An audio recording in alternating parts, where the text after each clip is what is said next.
All right, so after these last few games now going into the Christmas break, I'm going to be looking at the Flyers power play.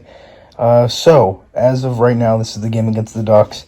They don't actually get a goal in this clip, but I just want to look at the players on the ice. So, they win the draw. They have Provorov at the point with the puck, Giroux on the right wing boards.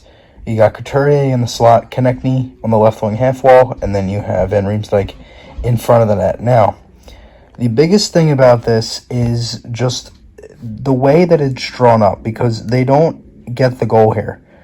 But what I like about this is now off the draw, they start to switch, and you kind of have like that Patton Van Riemsdyk move, and then they end up getting the puck back right here, and they set it up again. But I think the biggest thing about this, I'm just going to rewind this a little bit.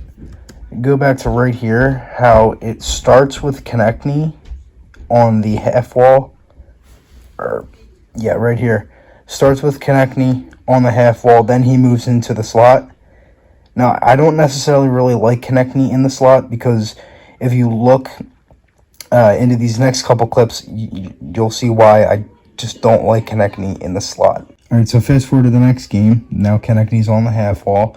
They get the chance early. They win the face-off again, and they score. Provorov gets the goal, and that makes it 4-0 there against Buffalo with 5 seconds left 5 seconds into the power play. But the thing is they win the draw, and Konechny goes to the half wall. Now, I like the setup itself because I like Couturier in the slot only because he's left-handed. Now, you keep a right-handed player, usually where Giroux is, which I just personally think if they can put Giroux back to the left side, that's going to change everything for the power play.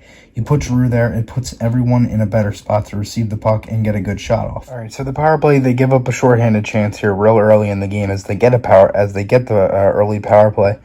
But then they end up getting the goal here from Hayes. Really nice pass here from Voracek on the breakout. And Hayes beats the goaltender on the breakaway, and that made it 1-0. Besides that, I really didn't think the power play was doing anything. Kind of looked like it was just sloppy again. They weren't getting many passes through. They weren't really generating anything.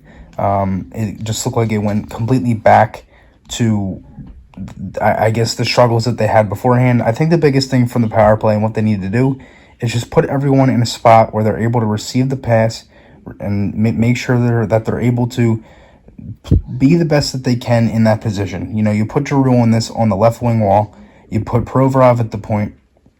I'd say you keep Van Riemsdyk down low. I'd put Couturier in the slot and put Konechny on the opposite side, on the right wing boards, and then put Giroux back on the left wing. I think that's the best possible thing for the power play as of right now into these next couple games, going into later into December and then earlier into last night's game. I thought the power play was just horrible last night. They really couldn't get anything going. This honestly might have been one of their best chances here, this Couturier chance. They're moving it well here. I just think this whole setup of Giroux on the right wing really doesn't do much. It forces him to pass, even though they had, the Couturier chance there and the timely save from Lundqvist. But then again, it's just the whole formation just doesn't make sense. I mean, a right-handed player down here, two of them on the same wall, just makes no sense. And if you completely switch that and say you have Couturier with the puck Konechny on the other side, it looks like that's really a clear goal right there. So again, I just wish they would kind of go back to the same setup that they used to have, and that would change everything for the power play. And this right here was kind of just like another really unfortunate play from Provorov. He fanned on the pass, and the Rangers went down and scored here shorthanded. The power play was that bad last night where it literally didn't matter who even had a power play, because the Flyers they were killing the penalties, but they could do nothing with the power play, and it was just hurting them. Every time they went in, they didn't win the face-off.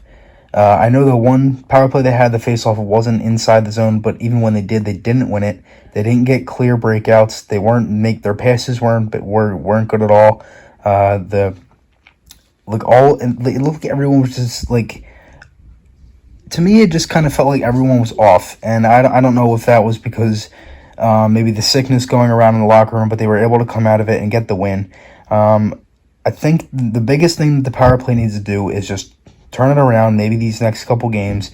They can, maybe start to get some chemistry going with the power play. They have a few days off here. They can maybe use that, maybe watch some more film after these next couple days of the Christmas break, and then maybe come out in these next few games and start to get the power play red hot again. But if I'm the Flyers, I would have to move everyone back into the spot where they can contribute the most. And I think that's the number one thing for the power play this year.